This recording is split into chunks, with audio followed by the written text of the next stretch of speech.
प्यारे मित्रों, मैंने श्रीमद् भगवद गीता तब तक नहीं पढ़ी थी जब तक मुझे ज्ञान नहीं हुआ कि हम सब आत्माएं हैं और ये जिंदगी हम आत्माओं के लिए एक इम्तिहान है, अपने अंदर से अपने सबसे अच्छे रूप को बाहर निकालने का। और श्रीमद् भगवद गीता इस इम्तिहान को पास करने की एक अहम किताब।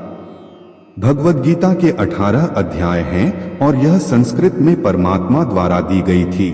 समय के साथ संस्कृत भाषा रोजमर्रा की जिंदगी से निकल गई और यह ज्ञान मनुष्य से दूर हो गया। समय समय पर श्रीमद् भगवद गीता का साधारण अक्षरों में अनुवाद किया गया। इसी प्रयास को आगे बढ़ाते हुए मैं यहाँ श्रीमद् भगवद गीता संपूर्ण सार को एक आसान रूप में प्रस्तुत कर रहा हूँ। ये ज्ञान परमात्मा ने भगवान कृष्ण के द्वारा सबसे बड़े धर्मयुद्ध महाभारत की रणभूमि कुरुक्षेत्र में अर्जुन को कुछ 5000 साल पहले दिया। ये वो वक्त था जब धर्म का बार बार उल्लंघन हुआ, परमात्मा का डर मनुष्य से निकल गया। लालच की होड़ में भाई ने भाई को मारने की कोशिश की और यही नहीं, एक ब्याहता को भरी सभा में अपने बड़ों के सामने अपमानित किया गया। इससे पहले कि मनुष्य जाति धर्म युग से निकलकर पूर्ण रूप से कलयुग में जाति युद्ध की रणभूमि में युद्ध से कुछ पहले परमात्मा ने गीता भगवान कृष्ण के द्वारा मनुष्य जाति के कल्याण के लिए दी।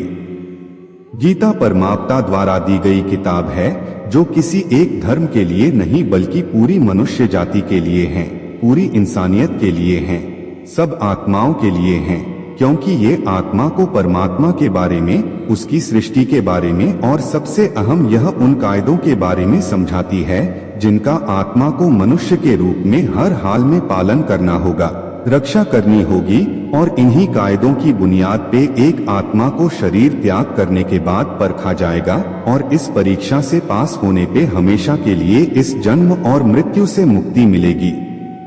परमात्मा भगवद गीता में कहते हैं कि मैं ही सबकी शुरुआत हूँ, मैं शुरू से भी पहले था और सब खत्म होने के बाद भी रहूंगा। सब मुझ में है और मैं सब में हूँ। जो भी तुम छू सकते हो, देख सकते हो, चख सकते हो या सुन सकते, वो सब मैं हूँ। ये नदियाँ, पहाड़, सूरज, ग्रह, चांद, सितारे सब मैंने बनाए हैं।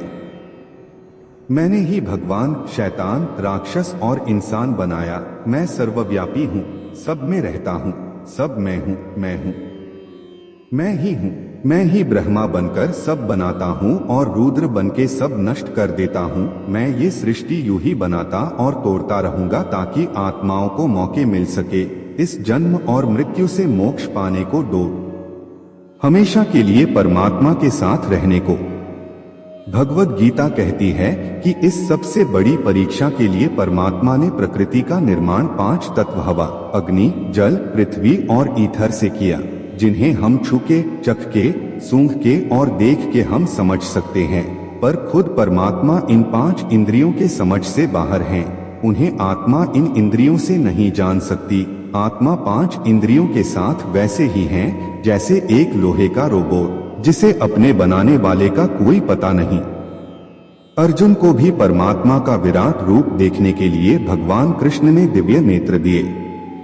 भगवद गीता समझाती है कि आत्मा अजन्मी है, इसे कोई मार नहीं सकता, कोई जला नहीं सकता, डूबा नहीं सकता, काट नहीं सकता। लेकिन आत्मा को परमात्मा के साथ हमेशा रहने के लिए ये परीक्षा रूपी जीवन में बैठना ही पड़ेगा। इस परीक्षा के लिए परमात्मा से बिछड़ के आत्मा को पृथ्वी पे किसी न किसी रूप में जन्म लेना पड़ता है और 88 करोड़ योनियों को जीने और भोगने के बाद एक आत्मा को मनुष्य का शरीर और दिमाग मिलता है।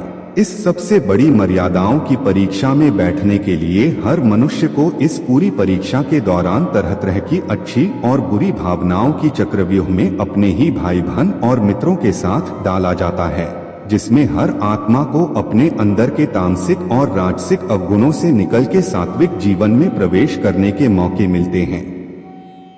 हमारे तामसिक गुण वो है जो हमारे अंदर हीन भावना पैदा करके हमें खुद को उदास और नुकसान पहुंचाते हैं, और हमारे राजसिक गुण हमें ईर्ष्यालु और लोभी बना के दूसरों के प्रति नुकसान पहुंचा सकते हैं। इस परीक्षा के दौरान हर आत्मा को तामसिक और राजसिक गुणों को खत्म करके अपने सात्विक गुणों से परिचित होना पड़ेगा। सात्विक गुण वो हैं जो आत्मा को अपने आसपास की हर चीज से जोड़े और उन्हें प्यार करना सिखाते हैं। परीक्षा के दौरान हर आत्मा को जीवन के चारों स्तंभ धर्म, अर्थ, काम और मोक्ष का ज्ञान पाके ही मुक्ति मिलती है। यही वो द्वार है जिन्हें समझकर ही आत्मा परमात्मा को समझ सकती है। पहला द्वार धर्म का है और शेर इसका प्रतीक है। धर्म वही है जो गीता में लिखा हुआ है। धर्म वही है जो धारण किया हुआ है, जिसे आपका दिल मानता है। जैसे झूठ नहीं बोलना, चोरी नहीं करना, भगवान का निरादर नहीं करना, दूसरों को नुकसान नहीं देना, यही सब धर्म है। और हर आत्मा को अपने जीवन काल में हर समय धर्म का पालन करना होगा और उसकी रक्षा करनी होगी। दूसरा द्वार अर्थ का है और घोड़ा इसका प्रतीक है। हर आत्मा अपने हर जीवन काल में अपने पृथ्वी पे होने का अर्थ या मूल कारण समझेगी।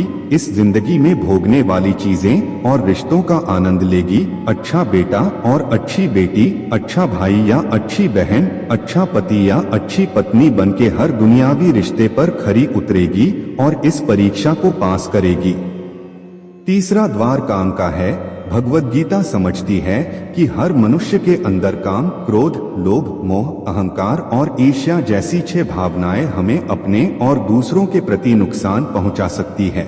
इन भावनाओं को हर मनुष्य को हमेशा अपने नियंत्रण में रखना होगा, क्योंकि इनके बहाव में किया हुआ कोई भी काम हमारे जीवन भर की परेशानी का कारण बन सकता है और एक आत्मा संतोष और सादगी से इन भावनाओं पर हमेशा के लिए विजय पा सकती है।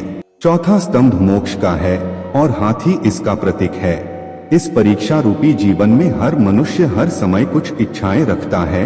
कुछ इच्छाएं एक ही जन्म काल में पूरी हो जाती है, पर कुछ अधूरी रह जाती हैं और उनके पूरा होने के लिए आत्मा को वापस पृथ्वी पर आना पड़ता है। भगवद गीता समझाती है कि हमारी इच्छाएं ही मूल कारण है हमारे पृथ्वी पर वापस आने का, और अगर हम कोई भी इच्छा न रखें तो हम इस जीवन और मृत्यु से मुक्त हो सकते हैं। ये द्वार माफी का भी है। जिन्होंने आपके साथ बुरा किया उनको माफ करके और जिनसे आपने बुरा किया उनसे माफी मांग के मुक्ति पाई जा सकती है। जब तक आत्माएं इन चारों दरवाजों धर्म, अर्थ, काम और मोक्ष को समझ नहीं लेती, तब तक इस आत्मा को बार बार मनुष्य के रूप में आना ही पड़ेगा। परीक्षा का समय खत्म होते ही आत्मा शरीर और अन्य सब वस्तुओं का त्याग कर देती है। जो भी संसार में रहकर बनाया वो अब किसी और होगा और आत्मा अपने कर्मों के फैसले के लिए चली जाती है। आत्मा के अच्छे बुरे कर्मों का हिसाब होता है।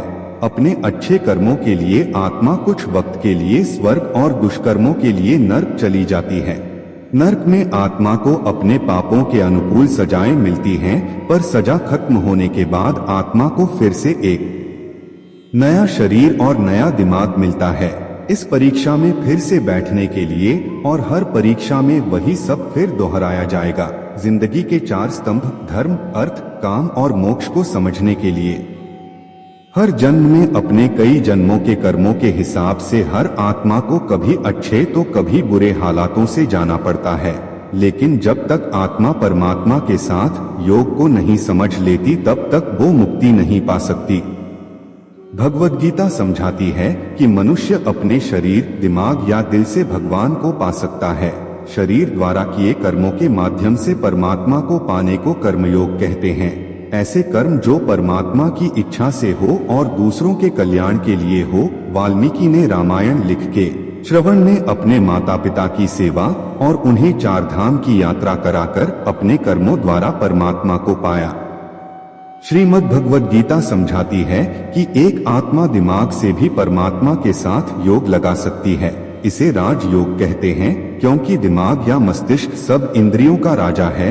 एक मनुष्य अपनी आस्था, श्वास प्रणाली, अभ्यास, साधना और तपस्या से परमात्मा को इस योग के रास्ते पा लेता है। इस योग को समझने के लिए हमें अपने अंदर की एनर्जीज यानी शक्तियों, चक्र और कुंडलिनी को समझना पड़ेगा। आत्मा मस्तिष्क से ध्यान लगाकर परमात्मा के साथ योग लगा सकती है। शंकराचार्य, स्वामी परमहंस, स्वामी विवेकानंद और उनके जैसे कई योगी इस योग के रास्ते परमात्मा के साथ संधि लगा पाए। परमात्मा भगवद गीता में कहते हैं कि अगर किसी आत्मा को धर्म ना भी समझ आए, योग न भी समझ आए, पर अगर वो मेरी शरण में आ जाए तो मैं उसके सारे पाप माफ कर देता हूँ। परमात्मा को ऐसी दिल की गहराइयों से पुकार के पाने को भक्ति योग कहते हैं। चैतन्य महाप्रभु, मीराबाई और भगवान हनुमान इस योग के सबसे बड़े उदाहरण हैं। लेकिन कभी आत्मा अपने होने का मूल कारण भूल के धर्म का उल्लंघन करे या पाप के रास्ते पर निकल जाए तो उसे ठीक करने के लिए परमात्मा को खुद किसी रूप में पृथ्वी पे जन्म लेते हैं। तो मित्रों, आइए श्रीमद् भगवद गीता को पूरा पढ़ के इस जिंदगी के असली मायने समझें और परमात्मा के साथ योग लगाएं। अगर आपको यह भगवद गीता का सार पसंद आया तो इसे औरों के साथ जरूर शेयर करें ताकि सब आत्माएं अपने यहाँ होने का मूल रूप समझ सके और इस जन्म और मृत्यु से मुक्ति पाके हमेशा परमात्मा के साथ रह सके। धन्यवाद।